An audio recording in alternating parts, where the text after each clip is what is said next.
안녕하세요 여러분. 이제 11주차 지방과 우유의 요리에 대해서 공부하겠습니다. 오늘 지방의 요리 따로 우유의 요리 따로 이렇게 두 개의 섹션으로 나누어서 PPT 영상을 준비해 봤습니다. 강의할 내용 먼저 1부에서 지방의 종류, 그다음 지방의 질감 특성, 그리고 지방과 유화제에 대한 이야기들을 좀 풀어나가 볼까 합니다. 자, 먼저 지방의 종류부터 해서 이야기 좀 해볼게요. 우리가 지라고 얘기를 할 때, 그러니까 기름이라고 하면 보통 우리가 두 가지 종류가 있는 거 여러분들 아실 거예요. 상온에서 딱딱한 종류의 고체 기름, 그러니까 예를 들어서 이렇게 소고기나 돼지고기 비계 부분에 해당하는 기름들 있죠. 또 버터 같은 거에 이게 기름들, 이런 것들은 우리가 국기름이라고 얘기하고 단단한 기름이다, 보통 지라고 얘기를 합니다. 상온에서, 상온이라는 것은 여러분들이 보통 생활하고 있는 평상시 온도 약 20도 내외예요. 20도 내외에도 고체인 기름을 우리가 지라고 얘기를 하고요. 그 다음에 액체 기름, 상온에서 액체인 기름을 우리가 유라고 얘기를 합니다. 그래서 지방은 보통 지와 유로 이루어져 있다라고 말씀을 드릴 수 있습니다. 그런데 이 지방은 그냥 상온에서 고체다 액체다 하는 것이 그냥 그대로 유지가 되는 것이 아니라 온도가 변화하면 고체에서 액체로, 액체에서 고체로 계속 변화하게 됩니다. 예를 들어서 소고기의 기름 같은 경우 굉장히 단단한 기름이거든요. 온도가 한 40도까지 올라가도 잘 안 녹는 기름이에요. 그런데 이걸 더 온도를 많이 높인다. 요즘 스테이크를 굽는다 할 때 온도가 한 160도, 170도가 되면 기름이 쫙 녹아서 흘러나오게 되죠.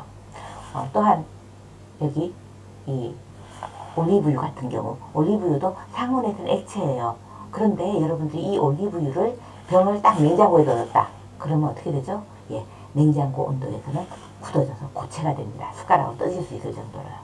자, 말할 것도 없이 버터도 냉장고에서는 아주 칼로 베기도 힘들 정도로 딱딱한데 이것이 상온에서는 말랑말랑해지고 온도가 높아지면 액체가 되어버리죠. 다시 말해서 지방은, 모든 지방은 온도에 따라서 액체에서 고체로 왔다 갔다 하는 성질이 있습니다. 예를 들어서 식물성 기름들 대표적인 것이 우리가 많이 쓰는 면실유, 콩기름, 옥수수유 이런 것들이죠. 또 올리브유, 양식에서는 올리브유를 많이 쓰고요. 또 동남아에서는 팜유라고 해서 코코넛 기름도 많이 사용을 합니다. 자, 튀김하기 제일 좋은 기름이 바로 카놀라유 이렇게 되죠. 동물성 지방의 대표적인 것은 뭐 이렇게 돼지비계 또는 소의 국기름 또는 닭기름 이런 것들이고요. 그다음에 버터, 크림 이런 것들은 다 동물성 지방이고 실제로 어떤 상온에서 고체의 모양을 가지고 있는 경우가 많습니다. 이렇게 지방의 질감이라는 것은 실제로 많이 틀린데 이게 단단한 기름이냐 액체이냐 이렇게 질감이 많이 틀린데 그 원인은 뭐였냐면 이 지방산의 조성에 따라서 달라진다고 합니다. 자, 그래서 지방산에 따라서 이제 그 지방을 이루고 있는 지방산 작은 단위의 구조예요. 이 지방산에 따라서 기름마다 이렇게 스프레더빌리티 퍼지는 정도나 또는 침에 녹는 수용성이라든지 또는 혀에 닿는 무게감 또 유화성 이런 것들이 다 다르다고 하죠. 특히 생으로 먹었을 때는 혀에 닿는 질감뿐만 아니라 열을 받았을 때 조리 질감이 많이 다르게 됩니다. 무슨 얘기냐 하면 우리가 샐러드 같은 것을 먹게 되면 예를 들어서 무침이나 소스나 샐러드유 같은 데다가 이렇게 기름을 넣을 때는 이런 것들은 실제로 굉장히 가벼운 기름이어서 입안에서 침하고 잘 녹게 되면 우리가 먹었을 때 아주 그냥 혀에 착착 감기는 그러한 맛을 줄 수가 있습니다. 여기 참기름, 들기름, 올리브유, 호두씨유, 아보카도유 이런 것들 전부 다 침에 섞였을 때 잘 녹는 기름들이에요. 반면에 열을 받았을 때 녹아지는 기름들, 그러니까 새기름이라든지 돼지기름이라든지 이런 것들은 열을 많이 받았을 때 녹으면서 그 조직 질감을 부드럽게 만들어주죠. 식용유 같은 경우 튀김을 했을 때 아주 바삭하게 튀겨질 수 있도록 해주는데 그 중에서도 유채씨유 같은 것들이 온도가 높아서 발연점이 높아서 아주 높은 온도에서 튀겨지기 때문에 더 좋은 튀김기름이라고 할 수 있습니다. 또 유제품에도 요구르트, 버터, 치즈, 소스 등 치즈들 같은 데서도 여기 지방들이 많이 들어있고 유지방이라고 하죠. 유지방들이 많이 들어있어서 정말 잘 녹는 지방이에요, 물에. 그 다음에 또 제거할 때는 특별히 오일을 쓸 때 바삭바삭하게 만들 때는 오일을 또는 저기 버터 이런 것 어떤 걸 넣어주느냐에 따라서 제거품의 질감을 다르게 할 수가 있습니다. 라드라고 해서 어떻게 그 제거품에 라드를 넣는다고 하는데 요거는 중국에서 월병 만들 때 그런 거 할 때 보면 돼지기름 라드를 넣어서 스프레드빌리티가 좋거든요. 사용을 합니다. 또 국이나 수프에 넣는 기름은 진짜 물에 잘 녹아야 돼요. 확 녹아서 아주 유화를 이루어야 되거든요. 예, 들기름이라든지 아보카도라든지 올리브유 이런 것들 또 크림 같은 것들은 물에 녹아서 예, 아주 유화 제품이 되는 그런 국에 아주 기름이 따로 둥둥 떠다니는 것이 아니라 국에 녹아버리는 수프에 녹아버리는 기름이 되어질 수가 있습니다. 이렇게 질감에 따라 지방의 질감에 따라서 우리가 요리에 다양하게 사용하고 있다 하는 말씀을 드리겠어요. 자, 그런데 이 지방의 질감은 지방산의 구성에 따라 틀리다는 말을 드렸는데요. 지방산이 그럼 어떻게 되면 어떤 질감이 나느냐? 예. 일단 지방산은 지방을 구성하고 있는 물질이에요. 예. 그런데 이 오일마다 구조가 틀리다고 해요. 크게 두 가지 구조가 있는데 이렇게 직쇠상 쭉 펴져 있는 구조가 있고 이렇게 꼬부라진 구조가 있습니다. 보통 액체유, 그러니까 식용유라든지 또는 이렇게 올리브유 같은 것들은 이렇게 꼬부라진 것들이 많고요. 고체 기름, 그러니까 포화지방이라고 그러죠. 이 소고기나 돼지고기에 들어있는 기름들은 이렇게 쭉쭉 단쇄상이 많아요. 요거하고 그러면 어떤 차이가 나느냐? 요새 기름이 막 이렇게 첩첩첩첩 쌓일 때 보면 요거 같은 경우는 굉장히 찹찹하게 쌓이겠죠. 예. 직설상이니까 찹찹하게 그냥 이렇게 쌓여질 거예요. 반면에 올리브유나 식용유에 들어있는 이렇게 꺾어진 기름들은 지방산들 중에서 불포화 지방산이라고 말을 해요. 이런 꺾어진 지방산들은 쌓일 때 이렇게 엄부름하게 쌓이잖아요. 다시 말해서 똑같은 부피를 취했을 때 얘는 훨씬 더 무겁고 얘는 가볍고 얘는 스프레드빌리티가 좋고 얘는 잘 퍼지지 않는 그런 성질이 있게 됩니다. 즉 지방산은 지방을 구성하고 있는 물질로서 오일마다 구조가 다른데요. 길이가 긴 것도 있고 짧은 것도 있고 이중결합이 있어서 꺾어진 것도 있고 없는 것 이렇게 단절상도 있다 할 수 있습니다. 그래서 우리가 무침 같은 걸 할 때 이렇게 잘 펴지는 것 발라지는 게 이게 샐러드 오일도 그렇고 여러분 무침 같은 거 할 때도 기름이 제대로 쫙쫙쫙 퍼져서 코팅이 잘 되어야겠죠. 그런 데는 불포화 지방산 특히 꺾어진 단절상이 많은 면실유, 올리브유, 참기름, 들기름, 호두유, 아보카도유, 땅콩기름 이런 것들이 훨씬 좋은 질감을 가지고 있고요. 반면에 어떤 모양을 틀을 잡아서 만들 때는 포화지방, 여기서 우리 라드도 쓰지만 뭘 많이 쓰죠? 마가린이라는 거죠. 라드하고 비슷하게 만들어 놓은 거예요. 또 버터, 코코넛 밀크 이런 것들은 포화지방이기 때문에 좀 무게가 무겁고 또 찹찹하게 쌓여서 밀면 쭉쭉 밀어지긴 한데 퍼져버리진 않아요. 그래서 이제 그 형상을 잘 가진다라고 얘기를 하는데요. 그래서 제과용품에 이런 라드, 버터, 코코넛 밀크 이런 것들을 많이 사용을 하게 됩니다. 새기름 사용하는 경우는 별로 없는 것 같아요. 이제 그 지방산에 따라서 어떤 질감이 다르기도 하지만 지금 두 번째로 그 지방이 어떻게 음식물에 함유되어 있느냐에 따라서 질감이 다르게 나타나기도 합니다. 예를 들어서 여러분 이렇게 이런 그 마블링 육을 봅시다. 고기 속에 이 지방이 켜로 들어가 있어요. 켜로. 그러면 얘가 구워졌을 때 이 지방 속에 들어가 있던 켜가 있던 것들이 녹아서 고기 사이사이에 스며들겠죠. 근육 사이사이에. 그래서 어떤 부드러운 맛을 줄 거예요. 그러나 그 지방은 완전히 물하고 완전히 섞여져 있는 유화액 지방처럼 부드럽게 아주 펴지지는 않습니다. 또한 이렇게 기름장이나 튀김 같은 경우는 기름이 그 표면만 살짝 코팅을 하게 되죠. 그래서 우리 입에 닿았을 때 지방의 맛이 바로 느껴지도록 그렇게 만들어지게 되죠. 이렇게 섞인 상태에서 유화액으로 완전히 섞여져 있느냐 아니면 중간중간에 산포가 되어 있느냐 아니면 그냥 지방이 어떤 식품을 코팅을 하고 있느냐 이렇게 따라서 질감이 다르게 나타날 수도 있다는 얘기를 드리겠습니다. 자, 여기서 중요한 이야기 이제 유화에 대한 이야기를 좀 해볼게요. 유화라는 게 뭐냐면 유자가 기름 유자예요. 그리고 화자라는 건 이렇게 변화한다는 거죠. 기름처럼 변한다. 이게 무슨 얘기냐면요. 원래 물하고 기름은 어떤 사이예요? 서로 안 섞이는 사이잖아요. 물하고 기름하고 섞어 놓으면 쫙 갈라져요. 아래는 물, 위에는 기름 둥둥둥 뜹니다. 자, 물과 기름처럼 원래 섞이기 어려운 두 개의 액상을 서로 뭉치지 않고 잘 분산해서 섞어주는 것을 우리가 유화라고 말을 하고요. 그 유화액의 액상을 보면 이렇게 돼 있어요. 물속에 기름 방울이 동동동동 떠 있는데 기름 방울들끼리 뭉쳐져서 쭉 위에가 떠 있는 것이 아니라 물속에 다 분산이 되어 있는 것. 이것이 바로 유화액의 모습이죠. 자, 유화액의 종류는 여러 가지가 있는데요. 일단 크게 일시적인 유화액과 영구적인 유화액 이렇게 나눠볼 수 있고요. 또 영구적인 유화액도 두 종류가 다르게 나눠져 있습니다. 먼저 일시적인 유화액부터 설명을 좀 해보도록 할게요. 자, 일시적인 유화액이라는 건 뭐냐면 말 그대로 순간적으로만 유화가 되는 액체예요. 자, 이건 무슨 얘기냐면 막 흔들어줄 때만 유화가 되었다가 놔두면 저절로 쭉 분리가 되는 그런 액체라는 얘기죠. 영구적인 유화액이라는 것은 그냥 놔둬도 지가 그냥 유화된 상태로 가만히 있는 것들이에요. 일시적인 유화액의 대표적인 것이 프렌치 드레싱이라고 할 수 있겠고요. 이탈리안 드레싱, 프렌치 드레싱과 같은 비니그렛 종류들을 보통 우리가 일시적인 유화액이라고 얘기를 합니다. 영구적인 유화액은 이 일시적인 유화액에다가 유화제를 섞어줬어요. 그래서 완전히 놔둬도 그냥 유화가 분리가 되지 않도록 이렇게 그냥 그대로 이렇게 유화가 유지되는 상태를 얘기를 하는데 우리 일상생활에서 제일 많이 보는 영구적인 유화액이 우유라든지 계란 노른자예요. 그리고 또 마요네즈 같은 것도 영구적인 유화액이죠. 자, 일시적인 유화액 한번 살펴보도록 합시다. 제가 프렌치 드레싱 얘기를 했는데요. 여러분 프렌치 드레싱, 이탈리안 드레싱, 뭐 비니그렛 이런 얘기들 거의 비슷한데 그 안에 뭐가 들어가느냐에 따라 조금씩 틀리는데 모두 다 일시적인 유화액입니다. 자, 프렌치 드레싱이나 비니그렛 어떻게 만들죠? 예, 여기에 오일, 기름 종류와 식초, 오일을 산뜻하게 만들어주는 식초 종류를 섞어주는 것인데 일시적으로 섞어준 소스들이에요.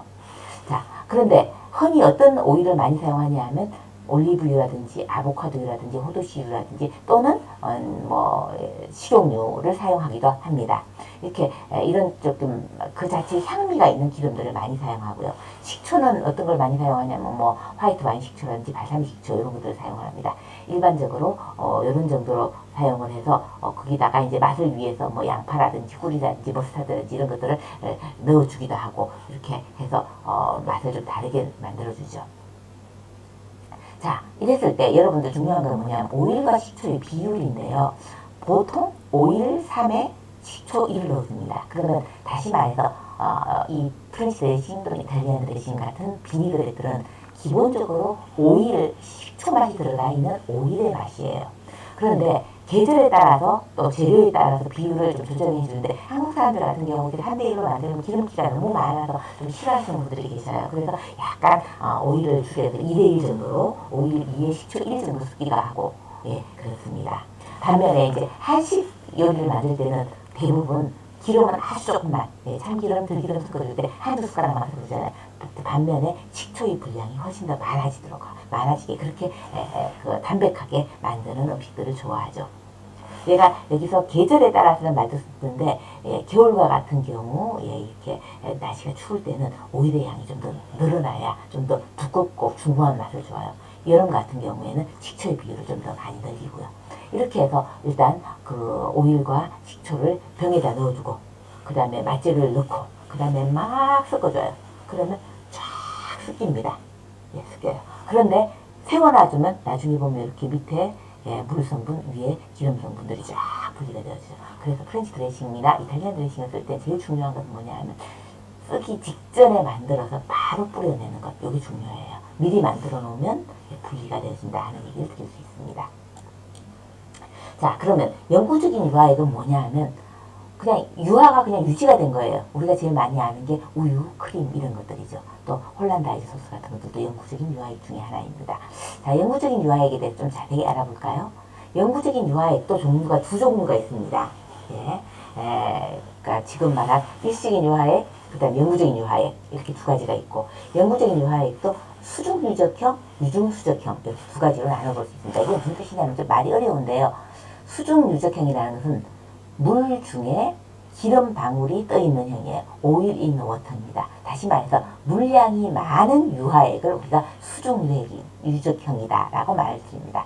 마요네즈라든지 홀란다이즈라든지 생크림과 같이 또는 우유나 로션처럼 물의 비율이 많아서 부드럽고 아주 가벼운 질감을 주는 것, 그걸 우리가 수중 유적형 요런 유화액이다 말하고요. 유중수적형은 뭐냐 하면 물이 기름 중에 떠 있는 거예요. 예, 떠 있는 거예요. 다시 말해서 버터나 왁스처럼 지방의 분량이 많아서 무겁고 질감 두꺼운 거, 이런 것을 우리가 유중수적형 유화액이다라고 말을 합니다. 자, 유화액을 만들기 위해서는 꼭 필요한 게 바로 유화제예요. 우리가 일시적인 유화액을 만들 때는 유화제가 없습니다. 다시 말해서 물과 기름, 그러니까 식초와 기름을 그냥 바로 섞어버리잖아요. 1대 3으로, 식초 1대 기름 3으로 바로 흔들어서 물리적으로 충격을 줘서 이걸 섞어버리는 거예요. 그렇기 때문에 유화제가 들어가지 않는데, 영구적인 유화액을 만들려면 유화제가 꼭 필요합니다. 왜냐하면 일시적으로 그렇게 섞어놔도 얘네들은 분리가 되거든요. 근데 이걸 단단하게 잡아줄 누군가, 유화제가 필요하다는 거죠. 이 유화제는 어떤 특징이 있냐면 물 성질, 기름 성질을 모두 가진 물질이에요. 대표적인 유화제가 우리가 많이 쓰는 것이 노른자에 많이 들어있는 레시틴이라는 것이고, 이거 콩에도 많이 들어있어요. 또 우유 속에 들어있는 카제인 단백질, 이런 것들도 다 천연 유화제들입니다. 자, 노른자와 콩에 들어있는 레시틴을 가지고 유화제를 이용해서 유화를 만드는 것이 바로 마요네즈나 홀란다이즈 같은 것인데요. 자, 레시틴의 구조 또는 카제인의 구조가 어떻게 생겼냐면 이렇게 생겼어요. 꼬리가 길다랗게 달렸고 머리가 있어요. 꼭 모처럼 생겼죠. 좀 이렇게 요 머리처럼 생긴 동그란 부분이 물하고 친한 부분이에요. 꼬리 긴 것이 기름하고 친한 부분이에요. 그래서 얘네들은 어떤 일을 하냐면 기름방울이 있으면 기름방울을 뺑 둘러사는데, 기름하고 친한 부분이 기름하고 붙고 물하고 친한 부분이 물 쪽, 그러니까 바깥쪽으로 포진을 해요. 그러면 얘네들은 물하고 친하기 때문에 물 속에 녹아요. 그러니까 원래 기름은 물 속에 안 녹지만 이렇게 유화제로 뺑 둘러싸여지게 되면 바로 물 속에 녹는 형태가 되어버리는 것이죠. 자, 수중유적형과 유중수적형을 모식도로 구해보면 여기 유화제 그림입니다. 모처럼 생겨서 그 물하고 친한 부분, 이렇게 뾰족하게 생긴 기름하고 친한 부분, 이렇게 있는데요. 자, 이제 수중유적형은 물 속에 기름방울이 녹아있어요. 다시 말해서 기름방울이 이렇게 있으면 이 유화제가 뺑그르르 둘러사는데 기름하고 친한 부분이 기름 쪽으로, 물하고 친한 부분이 물 쪽으로 있습니다. 그렇게 되면 물 속에 기름방울이 이렇게 녹아있는 상태가 되는 거죠. 자, 반면에 유중수적형은 똑같은 유화제가 어떻게 배치가 되냐면 반대로 배치가 되어요. 다시 말해서 물 속에 물 쪽 사이드를 향해서 동그랗게 배치가 되고 기름 쪽 사이드에 바깥쪽으로 배치가 됩니다. 그래서 기름 방울들 속에 물 방울이 이렇게 떠 있을 수 있게 만들어지는 거죠. 유중수적형이나 수중유적형이나 둘 다 바탕이 뭐가 되느냐에 따라서 물이 될 수도 있고 기름이 될 수도 있고, 방울방울 떠 있는 것이 뭐가 되느냐에 따라서 기름이 될 수도 있고 물도 될 수 있습니다. 하여간에 기름이 많을 때는 이렇게 유중수적형으로, 물이 많을 때는 수중유적형의 그런 유화제 형상을 가지고 있게 되죠. 자, 전체적으로 유화제가 어떤 역할을 하냐 보면 이렇게 물과 기름을 잘 섞어주는 역할을 하다 보니까 특별히 기름이 많지 않아도 또는 물이 많지 않아도 유화제가 들어가면 물과 기름을 잘 섞어줘요. 그래서 질감이 굉장히 부드럽고 폭신해지고 매끄러워지는 결과를 볼 수 있습니다. 예컨대 여러분들 아이스크림이라든지 빵이라든지 케이크 같은 거 여기에 무슨 유화제가 왜 들어가요? 하는데 유화제가 들어가면 빵도 더 촉촉하고 폭신폭신해져요. 케이크도 오랫동안 잘 그 부드러운 기가 남아있습니다. 왜 그러냐? 그 유화제가 그 안에서 케이크 속에 버터라든지 또는 이 생크림 속에 들어있는 기름들을 물하고 잘 분리가 안 돼서 잡아주거든요. 그 결과로 인해서 케이크 속에 수분이 잘 오래 남아있어요. 빵도 마찬가지예요. 빵 속에 수분이 공기 중으로 마르지 않고 기름 속에 갇혀서 딱 남아있는 거예요. 그래서 아이스크림, 빵, 마요네즈, 버터 이런 것들이 전부 다 유화제가 들어가면 더 부드럽고 촉촉하고 그러니까 볼륨감이 확 높아지고, 그리고 광택도 좋아지고, 초콜릿이나 카라멜 같은 경우 광택이 반짝반짝한 광택이 좋고, 이래서 유화제는 사실 식품 첨가제로 굉장히 많이 사용이 되죠. 우리가 일상생활에서 천연 유화제로 쓰이는 것이 바로 계란 노른자하고 그 다음에 우유 속에 들어있는 카제인 단백질, 이 두 가지가 천연 유화제이고, 그래서 많은 음식에 우유나 계란 노른자를 넣을 때는 이 유화제의 성질을 이용하고자 사용을 합니다. 그래서 누가 보면 뭐 유화제가 들어가면 큰일 나는 것처럼 막 먹으면 안 되는 것처럼 얘기하는데 그건 아니고요. 아이스크림이 그 속에 들어있는 크림과 아이스크림 속에 있는 물 성분을 부드럽게 잡아주는 게 유화제이기 때문에 유화제가 들어간 아이스크림은 더 그 소프트해져요. 부드리가. 그래서 우리가 흔히 많이 쓰는 이 SP라고 하는 거 있죠. 외사 SP나 이렇게 제빵용에서 빵 할 때도 쓰는 거 이런 것들이 들어가야 되면 빵이 촉촉하게 되는데 이런 것들이 바로 대부분의 그 유화제이고 보통 우리 그 레스칭하고 를 사용하는 경우도 많고 또 레스칭과 비슷하게 생긴 그런 구조물들을 사용을 해서 사용하는 경우도 많다 이것입니다. 자, 유화소스, 대표적인 유화소스 두 가지 한번 얘기해 볼까요? 우리 마요네즈, 대표적인 유화소스예요. 자, 마요네즈는 식용유하고 식초를 가지고 유화를 시키는 거죠. 자, 만들 때 재료를 보게 되면 식용유 한 컵에 계란 노른자를 한 개만 있으면 돼요. 한 개 노를 가지고 200cc의 기름을 유화를 시킵니다. 자, 그리고 물 성분은 대부분 식초라든지 또는 그 향초를 사용을 하게 되는데요. 맛을 위해서 소금과 후추를 넣어주고요. 제일 먼저 보면 계란 노른자를 볼에다가 깨끗한 볼에다가 깨워주고 여기다가 식초를 먼저 부어줍니다. 한 술 정도, 보통 먼저 한 술 정도 부어줘요. 그리고 휘핑을 막 치면 천천히 거품이 일어나기 시작하죠. 그러면 거품이 일어나기 시작하면 여기 오일을 한 방울씩 떨어뜨려주면 그 계란 노른자의 그 유화제 속으로 기름이 한 방울씩 녹아 들어가게 됩니다. 자, 이때 마요네즈 실패하지 않고 만드는 방법은 바로 한 방울이에요. 기름 성분이 한꺼번에 들어가게 되면 걔네들끼리 뭉쳐버려요. 그래서 마요네즈가 분리가 돼버리거든요. 그래서 기름 성분끼리 뭉쳐지지 않게 방울 떨어뜨려주면서 휘핑을 시켜주는 게 중요해요. 그렇게 막 휘핑을 하다 보면 빡빡하게 기름이 들어가면서 계속 농도가 올라오면서 이렇게 빡빡해지죠. 너무 빡빡해진다 싶으면 약간 식초를 조금 더 넣어주면 되겠고요. 이제 맛 조정을 위해서 신맛과 기름 맛을 이제 적당히 이거 넣어가면서 농도를 조절해주면 되고 이게 휘핑기로 해도 간단하게 되지만 뭐 어려우면 도끼 방맹이 같은 거 쓰게 되면 훨씬 더 쉽죠. 이 계란 노른자가 많이 들어가면 계란 비린내가 나기 때문에 계란은 한 개, 노른자 한 개를 가지고 200cc 충분히 한 컵이 넘는 마요네즈를 만들 수 있다 말씀드릴 수 있습니다. 자, 홀란다이즈 소스는 조금 더 어려워요. 왜 그렇죠? 기름 성분이 식용유, 원래 액체인 식용유가 아니고 버터예요. 그리고 물 성분이 그 일반 그 식초가 아니고 향초물이라 그러죠. 약간 이게 우리가 여러 가지 향이 들어가는 월계수와 양파와 또 바질과 타임과 이런 향이 들어가는 그 향초물을 만들어 가지고 그걸 같이 섞어줍니다. 만드는 방식은 사실은 기본적으로 마요네즈하고 똑같아요. 버터 녹인 것을 향초물과 계란 노른자 속에다가 휘핑해서 넣어주는 거예요. 자, 홀란다이즈는 기름인 버터 자체가 상온에서 고체예요. 우리가 일반적으로 넣을 때 그 일반 온도에서는 얘가 굳어지기 때문에 실제로 그냥 휘핑을 치면 절대로 물속에 향초물 속에 퍼져나가지 않습니다. 그래서 일단은 얘를 따뜻한 물에다가 중탕을 해서 녹여서 정제 버터를 만드는 게 필요하고요. 그러니까 온도를 한 60도 정도로 올려서 버터를 녹여주고 그 다음에 향초물에다가 계란 노른자를 넣은 다음에 휘핑을 쳐주는데 역시 온도를 같이 한 60도 정도로 높여줘야 돼요. 왜냐? 온도가 낮으면 들어간 버터가 또 굳으면서 자기네들끼리 덩어리가 지면서 홀란다이즈가 분리가 되거든요.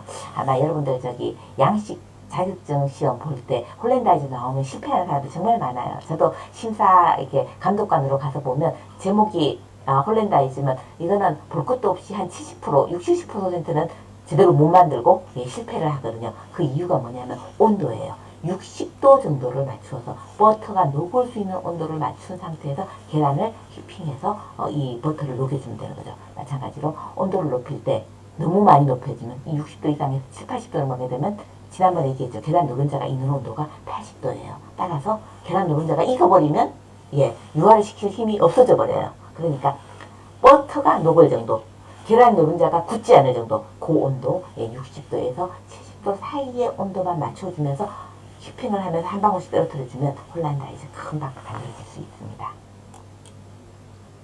그 외에도 우리가 조리에서 특히 양식에서는 계란 노른자를 이용해서 여러 가지 유화 소스를 많이 사용을 해요. 예를 들어서 과일을 얹은 자바이오니 소스, 그리고 계란 노른자에다가 물을 많이 넣어주면서 이렇게 휘핑을 주는데 뭘 넣어주냐 하면 바로 설탕을 많이 넣어주고 그 다음에 물 대신에 그 와인, 화이트 와인 같은 걸 넣어줘서 발포 와인이라고 그러죠. 거품이 팍 튀는 와인을 넣어줘서 쫙 뿌리는 그러한 과일 소스, 디저트 소스예요. 또 메인에서 사용하는 사프란 소스 같은 크림을 이용하여서 소스를 만들거나 또는 바닐라 소스 같은 경우 이제 전분으로 살짝 그 농도를 내주는 것이죠. 여러분 우유와 또 계란 노른자가 우유 속에 들어있는 지방과 그다음 전분을 이용해서 굳혀지는 유화시키는 그러한 유화 소스들, 다양한 유화 소스들을 많이 만들어서 사용을 하고 있습니다.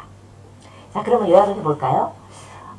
오늘 지방의 구조에 따라서 이게 액체냐 고체가 계속 왔다 갔다 하게 되는데 이 지방은 구조에 따라서 액체나 고체로 왔다 갔다 하면서 부드러움이라든지 퍼짐이라든지 또는 점성과 같은 질감들이 달라진다는 것입니다. 따라서 지방은 온도가 조리하는데 굉장히 중요하다는 말씀을 드리겠고요.